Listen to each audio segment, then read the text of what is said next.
Hello दोस्तों, कैसे हो? उम्मीद करता हूँ आप लोग बहुत अच्छे होंगे। दोस्तों, न्यू कुछ कार्ड इंडिया और पाकिस्तान में रिलीज़ हुए हैं, जिसमें से 3090 है RTX और उसके साथ दोस्तों 3080 है। ये भी इनके प्राइसेस क्या रहेंगे, ये सारी चीज़ें आप लोग के साथ डिस्कस करता हूँ। कितना हैश रेट का कार्ड है ये भी डिस्कस करता हूँ। दोस्तों, ये इंडिया में भी आए हैं कुछ न्यू कार्ड और काफ़ी यूट्यूबर और काफ़ी लोग इसको प्रमोट भी कर रहे हैं। पाकिस्तान में भी ये रिलीज़ हो चुका है RTX 3090। तो इसका प्राइस ये बता रहे हैं कुछ वेबसाइट्स पे या कुछ ऑनलाइन शॉपिंग पे। मैंने एक दो को कॉल भी की, वो कह रहे थे कि जी ये आपको 370 तक पड़ेगा। कुछ कह रहे हैं कि डिलीवरी के साथ आप लोगों को 4 लाख का पड़ेगा, कुछ बता रहे थे। तो मैं आप लोगों को कुछ चीज़ें रिकमेंड कर देता हूँ, हमें कौन सा कार्ड बेस्ट रहेगा। तो सबसे पहले दोस्तों, इंडिया और पाकिस्तान में प्राइसेस सेम रहती हैं, कुछ 1-2 हज़ार का फ़र्क रहता है, ठीक है, इतना ज़्यादा नहीं होता। अब दोस्तों, एक कार्ड मैं आपको रिकमेंड करूंगा कि जो कि इंडिया में काफ़ी सस्ता मिल रहा है इन दिनों। वो कार्ड का हैश रेट भी अच्छा है। अब दोस्तों, जो कार्ड है 3090, ये सबसे बड़ा कार्ड है माइनिंग में। ये वाला कार्ड, ये मतलब देखा जाए तो सबसे ज़्यादा जिसका हैश रेट है वो दोस्तों यही कार्ड है, ठीक है। वो है दोस्तों 3090। ये कार्ड दोस्तों जो 3090 है, ये 120 मेगाहर्ट्ज़ का कार्ड है, मतलब 120 मेगाहर्ट्ज़ का। और अगर हम इसकी प्राइस की बात करें इंडियन रुपीज़ में, तो ये बन रहा है दोस्तों, यहाँ पर मैं क्लिक कर देता हूँ, ये बन रहा है 2,75,000 रुपये का, जो कि लगभग आपको ये कार्ड पड़ेगा $4,000 से 3,000 $3,500 का। तो मैं इसको रिकमेंड नहीं करता, ठीक है। मैं आपको एक कार्ड रिकमेंड करता हूँ, इंडिया में काफ़ी पॉपुलर और रेट भी कम है। वो कार्ड कौन सा है? वो कार्ड है 3080, ठीक है। 3080 का दोस्तों रेट कल के अनुसार अगर मैं बताऊं, कल काफ़ी मैंने जगहों पर रब्ता भी किया, कई वेबसाइटों के साथ कम्युनिकेट भी किया, उन्होंने मुझे प्राइस इसका थोड़ा सा कम बताया, 10-12 हज़ार रुपया। ये दोस्तों कार्ड जो है ये अब आपको पड़ेगा 1,95,000 का, 2 लाख कर लें। लेकिन काफ़ी ऑनलाइन अगर आप ज़्यादा कार्ड बाय करते हो, मतलब 2-3 कार्ड बाय करते हो, तो ये आपको 1,60 तक वो देते हैं, 1,70 तक, ठीक है। ये ऑनलाइन प्राइसेस हैं, थोड़ी सी फ्लैक्चुएशन भी और भी कर सकती। कल का रेट इसका कम था, मैंने लाइव चेक किया था। तो ये कितने मेगाहर्ट्ज़ का कार्ड है दोस्तों? ये कार्ड है दोस्तों जो 3080 है, 3080 ये दोस्तों 100 मेगाहर्ट्ज़ का कार्ड है। जो 3090 है दोस्तों, ये कितने का कार्ड है? 3090 दोस्तों 120 मेगाहर्ट्ज़ का कार्ड है और ये 100 मेगाहर्ट्ज़ का कार्ड है। तो दोस्तों इसमें इतना फ़र्क नहीं है, सिर्फ 10 मेगाहर्ट्ज़ का फ़र्क है, 20 मेगाहर्ट्ज़ का। तो इसकी प्राइसेस में बड़ा फ़र्क है। मान लो कि अगर आप 3090 परचेज़ करते हो, 3090 का जो प्राइस बनेगा वो दोस्तों लगभग आपको बनेगा $3,700। लेकिन अगर आप इसके एवज, इसके कंपैरिजन अगर आप देखो 30, तो वो मान लो कि आपको एक 75 का भी 2 पीसीज मिलते हैं, ठीक है। आप इकट्ठे लेते हो, बाय करते हो, तो वो आपको $2,000 के अराउंड अबाउट मिलेगा, $2,200 के अराउंड अबाउट, ठीक है।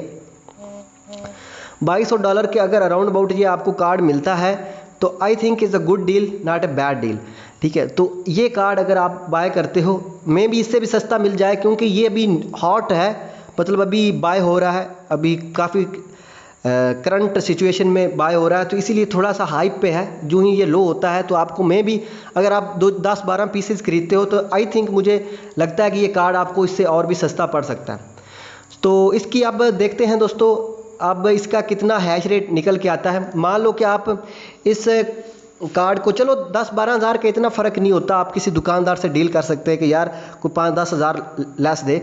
मान लो कि आप अगर 4 पीसीज लगाते हो इस कार्ड के, तो ये आपको $30 पर डे का टोटल मेगाहर्ट्ज़ इसके बन जाएंगे 400 मेगाहर्ट्ज़। अब 400 मेगाहर्ट्ज़ पे डेली की इनकम हम देख लेते हैं। तो 400 मेगाहर्ट्ज़ मतलब 1392 है, मतलब 400 ही कर लें लगभग, आप ये आइडिया लगा लें। टोटल प्रॉफिट हमारा जो आएगा दोस्तों वो $900 है, ठीक है, $900 पर मंथ। सो ये पूरा नहीं होता है, ठीक है। मान लो कि हम इसको कितना सेट कर लेते हैं, हम इसको सेट कर लेते हैं दोस्तों, लगभग हम 850 सेट करते हैं, ठीक है, ओवरऑल। तो 800 के हिसाब से हम करेंगे, तो कैलकुलेटर निकालते हैं हम यहाँ पर दोस्तों। 850 प्रॉफिट कर लेते हैं, मल्टीप्लाई एनुअली पर ईयर। सो पर ईयर हमें ये $10,000 देगा, ठीक है, per year $10 without electricity cost. अभी मैंने इलेक्ट्रिसिटी कॉस्ट के बगैर बताया है, ठीक है। तो 4 पीसीज अगर हम यहाँ पर दोस्तों करते हैं, मान लो कि $2200 का एक कार्ड है, चल $2000 कर लें, ऊपर वाले 2 कार्ड दें मैं भी, चलो आपकी किस्मत। हम ओवरऑल एक कंसेप्ट लगाते हैं, ठीक है।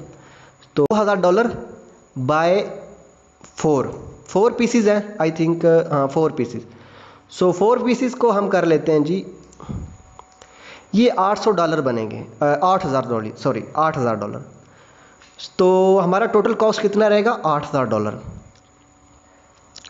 अब दोस्तों हमारा ये लगभग 6 मंथ के अंदर अंदर रिकवरी होता है इस हिसाब से देखा जाए, क्योंकि हमारी टोटल इनिशियल कॉस्ट कितनी है। मान लो कि अगर $10,000 के भी ये पूरे बने, मान लो कि हम अगर इस रेट पे भी बाय करते हैं, सॉरी टू से इस रेट पे फुली रेट पे भी बाय करें, तो हमारा 8 मंथ में या साल में रिकवरी होता है, जो कि नॉट ए बैड डील। अब यहाँ पर दोस्तों ये पाकिस्तान में नहीं है, इंडियन दोस्तों के लिए। पाकिस्तान में प्राइसेस बहुत फ्लक्चुएशन कर रही हैं, यहाँ पर ज़्यादा स्कैमर हैं, उनकी मार्केट बड़ी है, बांग्लादेश की मार्केट छोटी है, इंडिया की मार्केट बड़ी है, पाकिस्तान की मार्केट ना छोटी है ना बड़ी है, मतलब यहाँ स्कैमिंग बहुत रहता है, ठीक है, क्योंकि ख़ास डील नहीं है यहाँ पर। तो मान लो कि गुड डील है, बैड डील नहीं है, मैं आपको यही कहूँगा अगर आपको इस प्राइस पे मिलता है। अब यहाँ पर दोस्तों इसका इलेक्ट्रिसिटी कॉस्ट निकाल लेते हैं। अब ये क्यों, कितने मेगाहर्ट्ज़ का कार्ड है ये, मेगाहर्ट्ज़, हाँ, तो ये लगभग आपका दोस्तों जो है वो 1500 यूनिट पर मंथ कंज्यूम करेगा, 1500 यूनिट।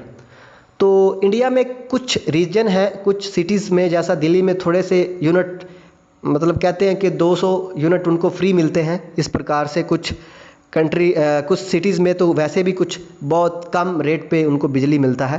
तो चलें ओवरऑल आपको कंसेप्ट दे देता हूँ कि ये डॉलर में आपका कितना कॉस्ट रहता है इलेक्ट्रिसिटी का, ठीक है। 400 मेगाहर्ट्ज़ की पावर पे कितना कंजप्शन रहेगा। इंडिया में और पाकिस्तान में इलेक्ट्रिसिटी कॉस्ट का जो फार्मूला रहता है वो सेम रहता है, इतना फ़र्क नहीं। अब किसी जगह पर जैसा कराची है पाकिस्तान में, यहाँ पर बिजली का थोड़ा सा अलग कंसेप्ट है, जो पंजाब है उधर थोड़ा सा अलग कंसेप्ट है, तो KPK में थोड़ा सा अलग कंसेप्ट है।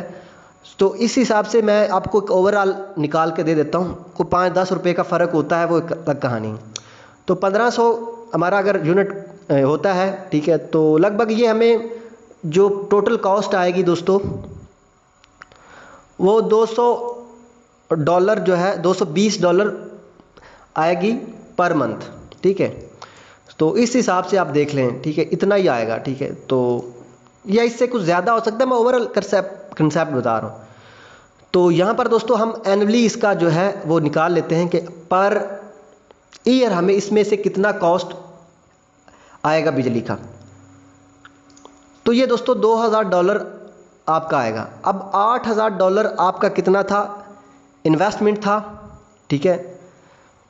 एनुअली प्रॉफिट कितना था, $10,000 था। अब $10,000 में से दोस्तों आप $2000 इसका फ़ी काट लीजिए, मतलब बराबर में आपका एक साल में टोटल रिकवरी हो जाता है, एक साल में अभी हो रहा। ये सिर्फ इंडिया में कुछ कार्ड्स, कुछ जो न्यू प्राइसेस अपडेट हुई आप लोगों के सामने, यार मैं कुछ बता नहीं रहा, ठीक है, अपनी तरफ से, ठीक है। मान लो किस प्राइस पे भी खरीदते हैं तो आपको एक साल में आपका रिकवरी रहता है। मान लो कि अगर थोड़ा सा इसमें फ्लक्चुएशन कर जाता है, मार्केट थोड़ा सा नीचे आ जाता है आपका, तो I think good deal not a bad deal. मेरा जो टारगेट रहता है, मैं सोच रहा हूँ कि अगर कोई इन्वेस्टर वर्चुअल करेंसी पे इन्वेस्ट करता है माइनिंग में, तो उसका 7 मंथ में अगर रिकवरी रहता है तो is a good deal not a bad deal, 7 month में, ठीक है। तो अगर 7 मंथ से ऊपर जाता है 2 साल पर या साल 1.5-2 साल पर, तो फिर थोड़ा सा हमें केयर करना होता है, ठीक है। तो आई थिंक आप लोगों को पता चल गया होगा, ठीक है। आप पहले तो उस कार्ड की टोटल प्राइसेस लें, फिर उस कार्ड का टोटल आप प्रॉफिट निकालें उन कार्ड्स की कि मंथली कितना प्रॉफिट रहेगा, फिर उसमें से बिजली का कॉस्ट निकाल के ओवरऑल आप देख लें कि आपको कितने मंथ में पे बैक होता है या कितने ईयर में। तो अगर साल में पे बैक करता है, ठीक है, तो नॉट ए बैड डील। और उसमें खास करके आप अगर इन्वीडिया सीरीज़ चूज़ करते हो, मतलब इन्वीडिया के कार्ड यूज़ करते हो, इन्वीडिया की थोड़ी सी लाइफ AMD से ज़्यादा सिक्योर और सेफ़ रहता है, तो आई थिंक फिर ठीक है। अगर AMD सीरीज़ है तो उसमें अगर 7 मंथ में रिकवरी रहता है तो is a good deal, not a bad deal. So ये चीज़ें हैं। अब बात कर लेते हैं पाकिस्तानी दोस्तों की। तो यहाँ पर दोस्तों हमारे यहाँ जो है लुटेरे ज़्यादा हैं, ठीक है, तो इसीलिए यहाँ पर पैसे के पुजारी, पैसे के लालची बहुत लोग होते हैं। अब यहाँ पर दोस्तों अगर इस प्राइसेस को देखा जाए, अब इस प्राइसेस पे अगर आपको ये लिखा हुआ है तो इस प्राइसेस पे आपको ये मिलेगा नहीं, ठीक है। मैंने 3-4 दफ़ा कॉल की है, कार्ड तो अवेलेबल है लेकिन देंगे नहीं, ठीक है। वो कहेंगे जी आप 5-6 क्वांटिटी बाय करो, हम इस प्राइस पे देंगे। अब 3 लाख की अगर 6-7 क्वांटिटी बाय करें, वो तो फिर बिल गेट ही कर सकता है, हमारे जैसे गरीब लोग तो कर नहीं सकते। अब 30-40 लाख रुपया जो है वो कौन लेके आए भी, ठीक है, सीधा सीधा 10-12 क्वांटिटी, 6-7 क्वांटिटी कौन बाय करे डायरेक्टली। तो not a good deal, it's a bad deal, ठीक है। पाकिस्तान में, इंडिया में थोड़ा सा मैंने चेक किया है कि भाई अगर आप लोग माइनिंग में इंटरेस्ट ले रहे हो तो अपना ये कंसेप्ट रहा कि किया करें, ठीक है। ऑफलाइन में भी आप लोगों को कुछ गुड डील मिल जाए, ठीक है। तो अगर आपका ओवरऑल 1.5 साल तक चला जाता है पे बैक, मतलब अगर आप मान लो कि आपका कॉस्ट इतना रहे कि वो 1.5 साल में रिकवरी रहे, ठीक है, तो फिर जो है वो गुड डील नहीं है, इट्स अ बैड डील, ठीक है। तो अगर आपका साल में रिकवरी रहता है या 6 मंथ में, साल से ऊपर ना जाना चाहिए। साल से अगर 1.5 साल 2 साल होता है तो then as a not a good deal, क्योंकि उसके साथ आपको इलेक्ट्रिसिटी कॉस्ट, खर्चे वगैरह ये सब, ठीक है। और उसके साथ अथीरियम का रेट भी फिक्स नहीं रहता है, कभी कभी रिवॉर्ड कम भी हो जाता है, कभी कभी ज़्यादा भी होता है। आज रिवॉर्ड बराबर है, आज ना रिवॉर्ड ज़्यादा है, आज रिवॉर्ड बहुत कम है डेफिनेटली, ठीक है, और आज रिवॉर्ड काफ़ी कम है, ठीक है। तो इसी प्रकार से ये रिवॉर्ड ठीक है आज का जो है इसी में फिक्स रहेगा। तो लगभग अगर आपको ये प्राइसेस रहता है, जितने भी बड़े इन्वेस्टर मुझे सुन रहे हैं इंडिया में या पाकिस्तान में, अगर आपको ओवरऑल कॉस्ट, अगर आपको मैं एक एरिया बता देता हूं कि अगर आप लोगों का 300 मेगाहर्ट्ज़ पे टोटल कॉस्ट रहे लगभग $900, $9,000 सॉरी, तो is a good deal, not a bad deal. अगर वो कहें कि आपका $11,000 कॉस्ट रहे तो इज़ अ बैड डील, ठीक है। 300 मेगाहर्ट्ज़ पर जैसे कि 15 lakh, 17 lakh, 16 lakh, not a good deal, is a bad deal. So अगर हम लोग इसको 300 मेगाहर्ट्ज़ अगर हमें 10 लाख के राउंड अबाउट पड़े, देन अ गुड डील, ठीक है, फिर अच्छा डील है, ठीक है। उसके साथ हम क्या करें कि 300 मेगाहर्ट्ज़ बनाते हैं, उसके साथ हम 3-4 लाख रुपया इन्वेस्ट कर लें सोलर पे या इलेक्ट्रिसिटी सोर्स पे, तो हमें फिर जो है एक मतलब सोलर भी हमारे घर में लग जाएगा, ठीक है, और एक अच्छी डील भी हो जाएगी और प्रॉफिट भी। अगर वो कहेंगे 15 लाख, 10 लाख, 15 लाख, 17 लाख, 18 लाख में, तो वो असल में थीरियम की प्राइस को देख के बता रहे होते हैं कि थीरियम का रेट ज़्यादा था, हम प्राइस भी उठा के रखेंगे। अगर हम लोग सही तरीके से डील करें, डीलर पहले तो कंपनी को क्लेम करे कि भाई हमें इतना ज़्यादा नहीं बाय करना, उनका बाइकआउट करे, कस्टमर डीलर का बाइकआउट करे तो डेफिनेटली रेट नीचे आएंगे, ठीक है। जब आप चीज़ की डिमांड नहीं करेंगे तो रेट नीचे आता है। अब चीज़ की डिमांड असल में बढ़ाता है यूट्यूबर, अगर वो हाइप बनाते हैं और बड़ी प्रॉफिट, तो हाइप बढ़ता है जिससे लोगों का लॉस होता है। हाइप जितना कम रखेंगे उतना ज़्यादा सेफ रहेगा। कुछ कामों में हाइप ज़्यादा होनी चाहिए, कुछ कामों में हाइप कम होनी चाहिए, ठीक है। तो हाइप कम ही में फ़ायदा होता है, हाइप ज़्यादा में फ़ायदा नहीं होता। सो फ्रेंड्स, अपना बहुत सारा ख्याल रखिए, मिलते हैं नेक्स्ट वीडियो में।